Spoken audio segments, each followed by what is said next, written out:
And we know what a budget is, a financial plan that talks about the expected revenue and expected expenditure of a business. So today we're going to variances, using variances for decision making in budgeting.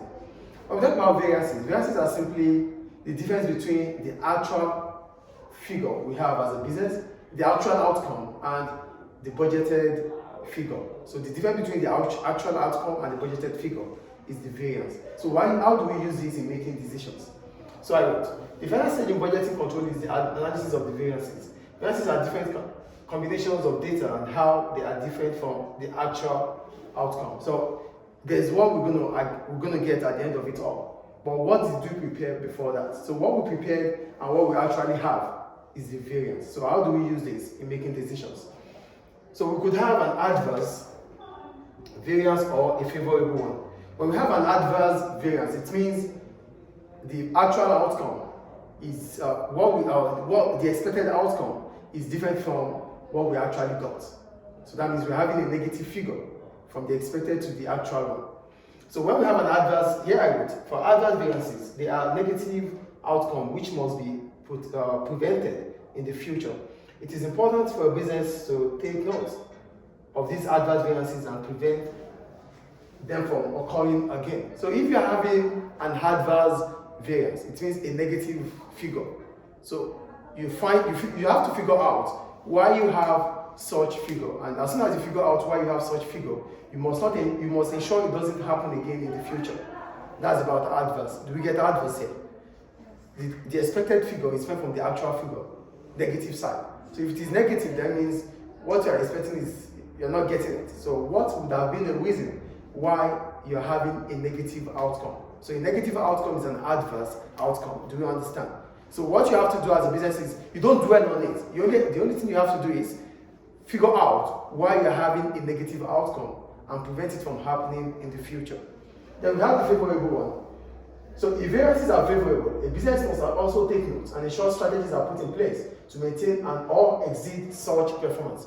A positive outcome is a favorable outcome, but you must not also dwell on that. As a business, you must continue with a strategy that would allow you to maintain such outcome or even exceed such outcome.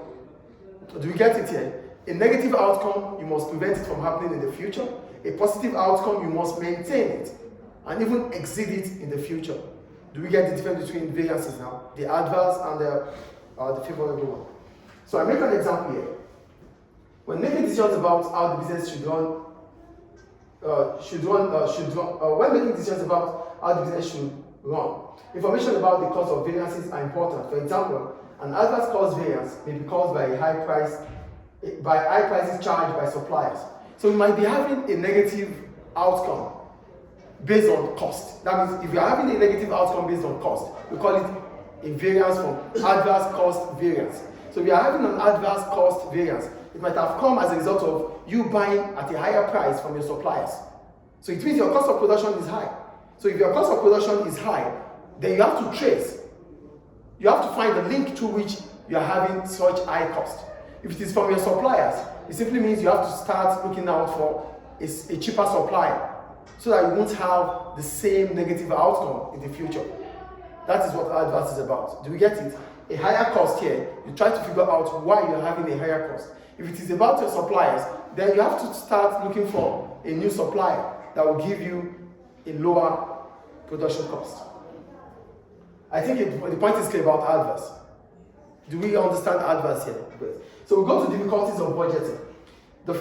In budgeting, it is difficult to set up a budget because it involves a lot of information, it involves a lot of people, and there are always going to be interest from one department to another. So we want to take a look into what would have bring about difficulty when we are preparing a budget.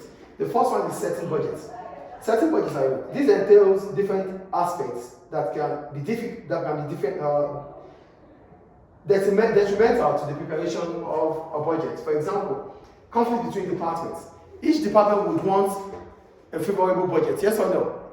Because there are different departments, but the objective is to achieve a same goal. But because each department will be looking out for, the point is, each department would want a favorable budget. And that might be detrimental in the course of setting the business. my department, I want my department to be the best. You want your department to be the best. He wants his department to be the best. Because of this conflict of interest, setting up a budget might be difficult. So, figures.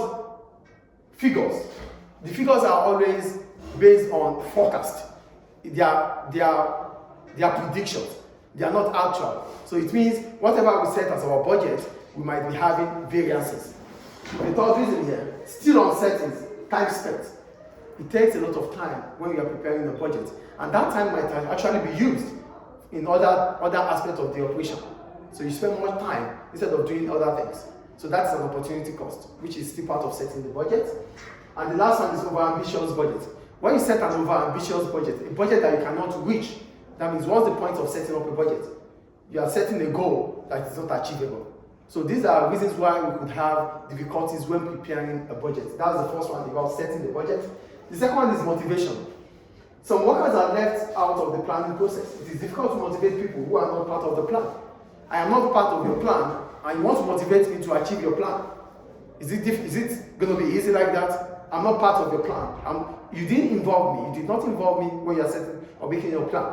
Now you want me to help you to achieve your plans. So that might be difficult to achieve. Do we understand motivation here? Do we understand, please? Yeah. The third one, rigidity.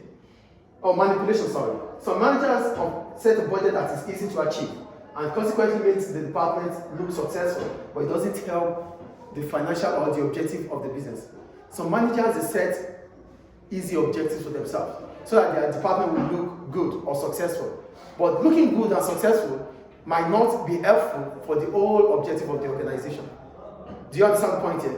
You are manipulating things. You are setting an objective that is easy to achieve, so that you are deceiving people.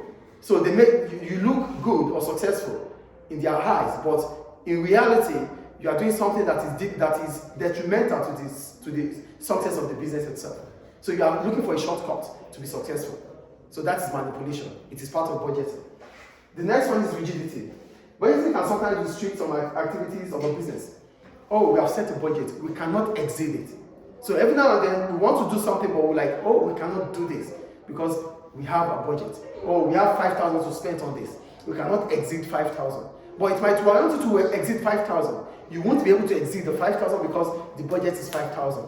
So that means with budgeting, there's restriction about activities. Do we get it, please? And the last one, short-termism. We're talking about short-termism here. We're simply talking about we focusing more about the present or current situation and making decisions that will affect the future performance of the business. Do you get it? Oh, we cannot exceed 5,000 here. Oh, because if we do exceed 5,000, it is out of our budget. But not exceeding 5,000 means we might not be able to get certain things that we might not be able to get in the future. Get the point here? Short-termism means you focus more about the current budget by making decisions that will affect the future of the business. So if there's an opportunity to buy an equipment of 5,000 now, but the budget is around 4,500, you don't want to exceed the budget, right? So because you're not exceeding the budget because you are thinking about the present situation. But buying that equipment now might allow you to be more productive and efficient in the future. But you're not going to do that because you don't have budget for it. That is short-termism. Do you understand? So that ends budgeting. Thank you.